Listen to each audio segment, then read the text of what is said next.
नमस्कार, कैसे हैं आप सभी लोग। एक बार फिर बहुत बहुत आदर अभिनंदन स्वागत है आप सभी का आपके अपने इस YouTube चैनल पर।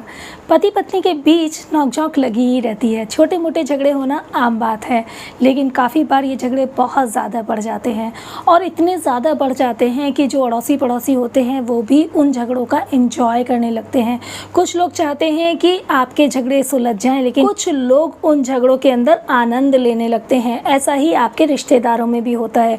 कुछ रिश्तेदार बिल्कुल दिल से चाहते हैं कि आप दोनों लोग साथ में रहें, लेकिन कुछ रिश्तेदार आपके जो झगड़े होते हैं उनका एंजॉय करने लगते हैं और ये दिन ब दिन इतना बढ़ता चला जाता है कि फिर कोई तीसरा व्यक्ति उस रिश्तों के बीच में एंटर हो जाता है और वो एक ऐसा व्यक्ति होता है जो फिर दो लोगों के बीच में कभी भी तालमेल नहीं होने देता। आप समझ ही रहे होंगे कि मैं किसकी बात कर रही हूँ। जी हाँ, मैं बात कर रही हूँ पति पत्नी और वो की।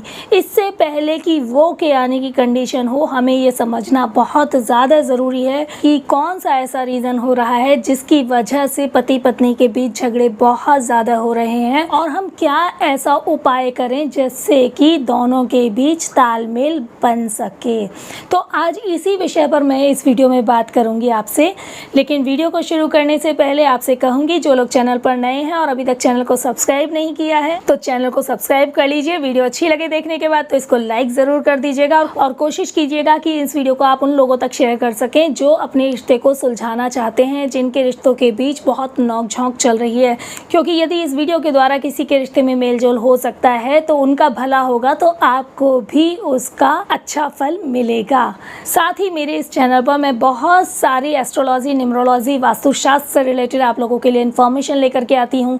टैरो रीडिंग भी मैं आपके लिए हर महीने लेकर के आती हूँ। इसके अलावा मैं ये भी कोशिश कर रही हूँ कि मैं हर दिन आप लोगों के लिए टैरो रीडिंग बहुत जल्दी लेकर के आने वाली हूँ, जिसमें मैं बहुत डिफरेंट टॉपिक्स के बारे में आप लोगों को गाइडेंस प्रोवाइड कराऊंगी। तो यदि आप वो सारी अपडेशन लेना चाहते हैं तो बेल बटन को भी ज़रूर प्रेस कर दीजिएगा।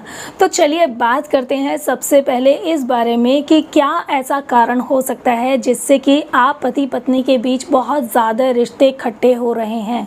तो चलिए सबसे पहले बात करते हैं उन कारणों की जिसकी वजह से आप दोनों के रिश्ते खट्टे हो रहे हैं। सबसे पहले चेक कीजिए कि जो आपका कमरा है, जिसे आप अपना बेडरूम कहते हैं, वो आपके घर की किस डायरेक्शन में है। देखिए कि कहीं आपका कमरा साउथ ईस्ट की डायरेक्शन में तो नहीं है। साउथ ईस्ट की डायरेक्शन जितनी अच्छी होती है मनी लिक्विडिटी के लिए, उतनी ही बेकार होती है हस्बैंड वाइफ के रिश्तों के लिए। साउथ ईस्ट की डायरेक्शन फायर की डायरेक्शन होती है। यदि उस डायरेक्शन में आपका कमरा है तो वहाँ पर आपके झगड़े होते ही रहेंगे। आपके अंदर एक एग्रेशन का स्वभाव बनेगा ही बनेगा। कभी आपका स्वभाव नॉर्मल रहेगा तो आपके हस्बैंड का स्वभाव गुस्से वाला रहेगा, और कभी आपके हस्बैंड का स्वभाव अच्छा रहेगा तो आपका स्वभाव गुस्से वाला हो सकता है। तो पहली कोशिश ये कीजिए कि यदि आपके घर में कोई दूसरा रूम अवेलेबल है तो आप अपना बेडरूम साउथ ईस्ट से प्रायोरिटी पर हटा लीजिए। साउथ की किसी भी डायरेक्शन को कोशिश कीजिए कि आप ना लें। यदि आपके पास आपके घर के अंदर नॉर्थ वेस्ट की डायरेक्शन में कोई रूम अवेलेबल है तो आप अपना बेडरूम वहां पर बना लीजिए। आपको बहुत मैजिकल रिजल्ट मिलने शुरू हो जाएंगे। अपने रिश्तों में हस्बैंड वाइफ के बीच में बहुत अच्छा तालमेल और प्यार शुरू हो जाएगा। अब दूसरा कारण यह भी हो सकता है कि आपने अपने रूम में कोई शीशा लगाया हुआ हो। जनरली आजकल क्या होता है, घर बड़े नहीं होते उस कंडीशन में भी, और यदि बड़े भी होते हैं तो एक कंफर्ट जोन के पर्पस से हम अपने बेडरूम में ही ड्रेसिंग टेबल बना लेते हैं। तो ये ध्यान रखिए कि बेडरूम के अंदर शीशा बिल्कुल भी नहीं होना चाहिए। ये आपके और आपके हस्बैंड के बीच में झगड़ों को बढ़ावा देता है। लेकिन अगर आप इसे अपने रूम से नहीं निकाल सकते हैं तो शीशे को या ड्रेसिंग टेबल को इस तरह से प्लेस कीजिए कि जब भी आप अपने बेड पर सोते हैं या अपने बेड पर बैठते हैं तो आपका प्रतिबिंब, आपका शेडो मीन्स आप शीशे में दिखाई ना दें, ना ही आपके हस्बैंड दिखाई दें। मीन्स कोई भी व्यक्ति जब बेड पर बैठे या सोए तो उसका शेडो शीशे में नहीं दिखाई देना चाहिए। अब एक तीसरा कारण भी हो सकता है। तीसरा कारण ये हो सकता है कि आपने अपने पूर्वजों की फ़ोटो अपने रूम में लगा रखी हो। ये एक बहुत बड़ा वास्तु दोष है जो आपके घर में आपके रिश्तों में झगड़े तो कराता ही है, साथ ही साथ रोगों को भी बढ़ावा दे सकता है। इसलिए ध्यान रखिए कि आपको पूर्वजों की तस्वीर अपने कमरे में नहीं लगानी चाहिए। वैसे तो घर में भी पूर्वजों की तस्वीर नहीं लगानी चाहिए। उनको यदि आप सम्मान देते हैं तो उनको सिर्फ मन से याद कीजिए, लेकिन यदि आपने उनकी तस्वीर लगा भी रखी है तो अपने कमरे में तो आपको वो तस्वीर बिल्कुल भी नहीं लगानी चाहिए। और कुछ लोग पूर्वजों की तस्वीर मंदिर में रखते हैं, उससे भी आपके रिश्ते खराब हो सकते हैं। तो ध्यान रखें कि आपको पूर्वजों की तस्वीर मंदिर में भी नहीं लगानी है। इसके अलावा अब ये भी कारण हो सकता है कि आपने अपने कमरे के अंदर कोई भी हिंसक पशु पक्षी की अगर तस्वीर लगा रखी होगी तो आपका रिलेशन भी हिंसक भरा ही रहेगा। इसलिए आपको अपने कमरे के अंदर कोई भी हिंसक तस्वीर नहीं लगानी है। किसी भी रोते हुए बच्चे की तस्वीर नहीं लगानी है, किसी भी रोते हुए चेहरे की तस्वीर नहीं लगानी है।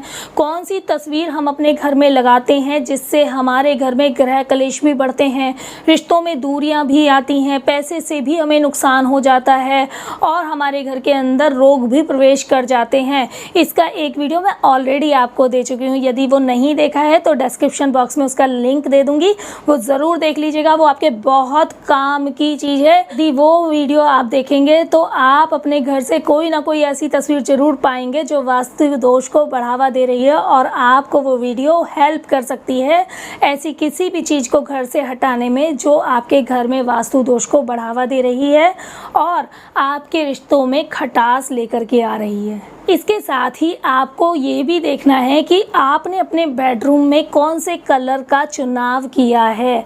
आपके बेडरूम में कलर वैसे तो देखा जाए तो घर की वास्तु की डायरेक्शन के हिसाब से होता है, लेकिन यदि एक बेडरूम की बात करें तो बहुत सारे लोग ऐसे हैं जो डार्क कलर करा लेते हैं।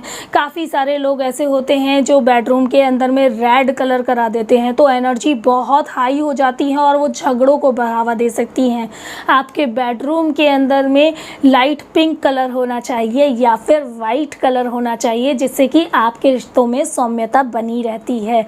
इस तरह के कलर आपके रिश्तों में खुशहाली लेकर के आते हैं। अब ये मैंने आपको वो कारण बताए जिसकी वजह से आप लोगों के बीच झगड़े हो सकते हैं। अब बात करूंगी आपसे उन उपायों की कि यदि ये जो कारण मैंने आपको बताए हैं ये कारणों में आपने सुधार कर लिया और इसके साथ ही जो उपाय बता रही हूँ वो भी कर लिया तो आपके रिश्तों में मिठास डेफिनेटली आ जाएगी। और यदि पति पत्नी के बीच में वो आ भी चुका है या वो आ भी चुकी है तो वो ऐसे चला जाएगा जैसे कहते हैं ना, गधे के सर से सींग चले गए। तो चलिए अब बात करते हैं उपायों की, लेकिन उपाय बताने से पहले एक सुझाव आपको ज़रूर दूंगी कि आपका रिश्ता बहुत वैल्यूएबल रिश्ता होता है। उसके लिए यदि थोड़ा सा आपको पैसा खर्चना भी पड़ जाए तो बहुत बड़ी बात नहीं है। इसीलिए कंजूसी मत कीजिए।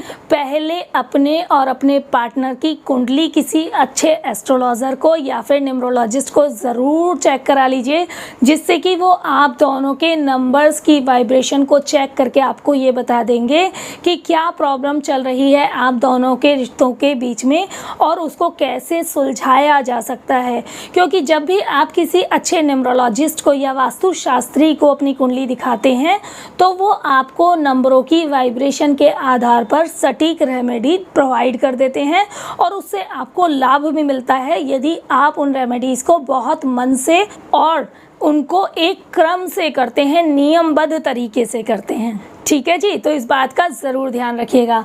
अब मैं आपको उपाय बता देती हूँ। मैं आपको जो उपाय बता रही हूँ वो ऐसे उपाय बता रही हूँ कि यदि आपने न्यूमरोलॉजिस्ट को कुंडली नहीं भी दिखाई तो वो उपाय आपके लिए ज़रूर काम करेंगे, लेकिन यदि आप कुंडली दिखा देंगे तो बिल्कुल एकदम सटीक उपाय आपको और भी स्ट्रॉन्ग मिल सकते हैं करने के लिए। चलिए तो बात करते हैं अब उपाय नंबर 1 की। उपाय नंबर 1 में आपको क्या करना है, शुक्रवार के दिन भगवान विष्णु को और लक्ष्मी जी को रस वाली मिठाई का भोग लगा दीजिए। कोशिश कीजिए कि ये रस वाली जो मिठाई हो ये वाइट कलर की हो। वाइट रसगुल्ला होता है ना, रस वाला, उसका भोग लगा दीजिए विष्णु जी को और लक्ष्मी जी को, और उनसे हाथ जोड़ करके प्रार्थना कीजिए कि आपके और आपके लाइफ पार्टनर के रिलेशन अच्छे हो जाएं और आपके पार्टनर के बीच में इसी तरह से मिठास भर जाए जैसे इन रसगुल्लों की मिठास है। ये प्रार्थना करते हुए भगवान को भोग लगाने के साथ साथ आपको भी और आपके पार्टनर को भी वो मिठाई प्रसाद स्वरूप ज़रूर खानी है। इससे आपको बहुत चमत्कारी रिजल्ट देखने के लिए मिलेंगे। ठीक है जी, तो ये ज़रूर कर लेना। अब बता रही हूँ आपको उपाय नंबर 2। उपाय नंबर 2 में आपको एक नियम बनाना है सूर्य देव को जल देने का। प्रातःकाल जब सूर्योदय होता है ना, तभी आपको जल देना है। तांबे के लोटे में थोड़ा सा गुड़ डाल करके सूर्य देव को जल देना। ये ध्यान रखना कि गुड़ डालना बहुत ज़्यादा ज़रूरी है। अपने रिश्तों में यदि आप मिठास चाहते हैं तो सूर्य देव को बिना गुड़ डाले जल नहीं चढ़ाएंगे आप। यदि बिना गुड़ डाले जल चढ़ा दिया तो कोई फ़ायदा नहीं होने वाला है। इसलिए तांबे के लोटे को लीजिए, उसमें जल भरिए और उसमें थोड़ा सा गुड़ डाल दीजिए और उसके बाद आपको सूर्य देव को वो जल देना है। सूर्य देव को जल देते समय आपको ये ध्यान रखना है कि सर से ऊपर आपका हाथ होना चाहिए सूर्य देव को जल देते समय। और जब आप सूर्य देव को जल दें तो आपके पैरों पर उन जल की छींटें नहीं आनी चाहिए। साथ ही एक मंत्र भी आपको उस समय बोलना है। वो मंत्र है ओम घृणी सूर्याय नमः। ये आपको लगातार 40 दिन तक करना है। कोई भी वैदिक रेमेडी का जो उपाय होता है ना, वो 40 दिन तक लगातार करना चाहिए। वो रिजल्ट 21 दिन में भी दे देता है, लेकिन आपको वो 40 दिन तक ज़रूर करना है यदि आप अच्छे रिजल्ट लेना चाहते हैं तो। और यदि जीवन भर मिठास लेना चाहते हैं अपने रिश्तों की, तो पूरे जीवन कीजिए ये उपाय। इसमें कोई बुराई नहीं है। ओके, तो ये आपको लगातार करना है। अब तीसरा उपाय बता रही हूँ आपको। यदि आप एक स्त्री हैं और अपने पति का प्यार वापस पाना चाहती हैं तो आपको क्या करना है, आपको अपनी सिंदूर की डिब्बी में ना एक गोमती चक्र रख लेना है। गोमती चक्र रख लीजिए सिंदूर की डिब्बी में और उसी सिंदूर की डिब्बी से आपको डेली सिंदूर लगाना है। आपके पति का प्यार आपकी तरफ खुद से आने लग जाएगा। आपके हस्बैंड खुद आपकी तरफ आकर्षित होने लग जाएंगे। मैंने जो आपको सूर्य देव की रेमेडी बताई है ना, उसमें एक चीज़ ध्यान रख लीजिएगा कि अगर आपका जन्म किसी भी महीने की 8 तारीख को, 17 तारीख को या 26 तारीख को हुआ हो तो आपको सूर्य देव की पूजा नहीं करनी है। वो आपके लिए अशुभ फलदायक होगी। क्यों नहीं करनी चाहिए सूर्य देव की पूजा आपको, उसका एक वीडियो मैं आपको ऑलरेडी दे चुकी हूँ। यदि वो नहीं देखा है तो उसको देख लेना आप। मैं उसका लिंक भी डिस्क्रिप्शन बॉक्स में आपको प्रोवाइड कर दूँगी। ठीक है जी, तो ये ध्यान रखना सूर्य देव की पूजा करने से पहले ज़रूर। अब बात करती हूँ आपसे उपाय नंबर 4 की। उपाय नंबर 4 में आपको क्या करना है कि आपको एक दिया पीपल के पेड़ पर डेली जलाना है और साथ ही आपको एक दोने में वाइट कलर की मिठाई भी रख देनी है। ये भी आपको 40 दिन तक लगातार करना है। ठीक है, तो ये उपाय कर लेना, बहुत अच्छा रिजल्ट मिल जाएगा आपको। अब मैं आपको 5वां एक महा उपाय बता रही हूँ। 5वां जो महा उपाय है ना, इसको ज़रूर कर लेना। जितने भी उपाय मैंने आपको अभी तक बताए हैं वो तो आपको करने ही हैं, लेकिन ये 5वां महा उपाय आपके लिए बहुत अच्छा काम करेगा। यदि आप अपने पार्टनर को अपनी लाइफ में वापस चाहते हैं पूरे मान सम्मान प्यार के साथ, तो डेली आपको तुलसी की माला से 108 मनके की माला होनी चाहिए। उससे आपको राधे जी का नाम जपना है और आप एक एक मनके पर बोलेंगे राधे राधे राधे राधे। ये माला आपको सुबह और शाम दोनों टाइम करनी है और उसके बाद आपको ये मन से जाप एवरी टाइम करते रहना है जब तक कि आपके पार्टनर का आपकी तरफ वापस से अटेंशन क्रिएट नहीं हो जाता है। ये वो उपाय है जो मैंने अपनी आंखों से सच होते हुए देखा है और एक ऐसी स्थिति में सच होते हुए देखा है जहां पर उम्मीद बिल्कुल चली गई थी कि अब मेरा लाइफ पार्टनर मेरी लाइफ में वापस आएगा, क्योंकि वहां एक स्थिति ऐसी बन गई थी जहां पर पति पत्नी और वो की स्थिति आ गई थी। और जब पति पत्नी और वो की स्थिति आ जाती है ना, तो वो जो स्थिति होती है वो बहुत पेनफुल होती है और उस स्थिति को वही समझ पाता है जो उस स्थिति से निकल रहा होता है। तो यदि आप जो लोग मेरी वीडियो देख रहे हैं और इस स्थिति से अभी निकल रहे हैं तो आप आंख बंद करके ये सारे उपाय कर लीजिए, आपको रिजल्ट ज़रूर मिलेगा। लेकिन ध्यान रखिएगा, नियमबद्ध तरीके से करना है। जो भी पूजा मैंने आपको बताई है, आपको सुबह शाम का ठीक से क्रम पकड़ना है। यदि राधे नाम जपना है ना, तो सुबह का टाइम आपका फिक्स होना चाहिए, रात का टाइम आपका फिक्स होना चाहिए जब आप राधे नाम लेंगे। और पूरे दिन भी आपको राधे नाम का जाप मन से करते ही रहना है। जैसे जैसे आप राधे नाम का जाप करते रहेंगे वैसे वैसे आपका ऑरा इतना पॉजिटिव रहेगा कि आपका पार्टनर खुद आपकी तरफ आकर्षित होने लगेगा और वो का तो नामो निशान भी नहीं रहेगा। ठीक है जी, तो ये उपाय कर लेना। कारण भी बता दिए आपको, सुझाव भी दे दिया आपको कि बेटर है एक बार अपनी और अपने पार्टनर की वाइब्रेशन ज़रूर चेक करा लीजिए। कभी कभी ऐसा हो जाता है कि कोई समय ऐसा आता है जो आपके और आपके पार्टनर के लिए अनुकूल नहीं होता। ये बिल्कुल वैसे ही होता है जैसे कि आप बिल्कुल स्वस्थ हैं, लेकिन कभी कभी लाइफ में वो समय आ जाता है कि आप अचानक बीमार हो जाते हैं तो आपको डॉक्टर को दिखाना ही पड़ता है। ऐसे ही कुंडली के वाइब्रेशन भी चेक करानी चाहिए, क्योंकि हो सकता है आपके कोई प्लैनेट बीमार पड़े हों, मीन्स उन प्लैनेट्स को ऊर्जान्वित करने की ज़रूरत हो। तो ठीक है जी, आप न्यूमरोलॉजिस्ट या फिर एस्ट्रोलॉजर को ज़रूर से एक बार चेक करा लीजिए। अब ये मैंने आपको सारी चीज़ें बता दी। अब मैं लेती हूँ आपसे इजाज़त। अगर वीडियो अच्छी लगी हो तो लाइक कर देना, चैनल को सब्सक्राइब कर लेना, वीडियो को और लोगों तक शेयर भी कर देना। और हाँ, मैं ठीक 10 बजे हर दिन सुबह को एक वीडियो लेकर के आती हूँ 2 मिनट की उपायों की। तो उस वीडियो को अगर लगातार नोटिफिकेशन लेना चाहते हैं तो बेल बटन को ज़रूर प्रेस कर देना। अब आप सभी लोग सुखी रहें और आप लोगों का जीवन एकदम प्यार से भरा हुआ रहे और आप सभी लोग बहुत स्वस्थ रहें। इसी मनोकामना के साथ मैं लेती हूँ इजाज़त। जल्दी ही भेंट होगी आपसे किसी अगली नई वीडियो में। तब तक के लिए आपको मेरा नमस्कार।